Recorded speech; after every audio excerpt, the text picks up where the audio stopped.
What's going on, guys? Right here we got a 2026 Chevy Equinox, and I'm going to be showing you how to set up the Wi-Fi hotspot, and this should be the same in all Chevy Equinoxes, Traverses, and Silverados. Alright, so the first thing you want to do when you get in the car is just start the vehicle.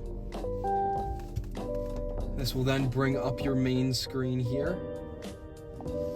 From here, you want to look right on the lower right-hand side. It will say Wi-Fi Hotspot right there.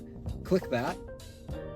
Then it will give you the name of your Wi-Fi. For this one is Chevrolet 9056, and then the password as well.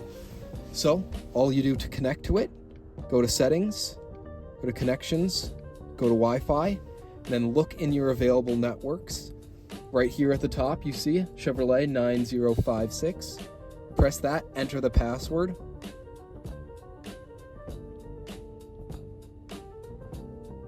Press Connect. And then boom, there you have it. You are connected to your car's Wi-Fi.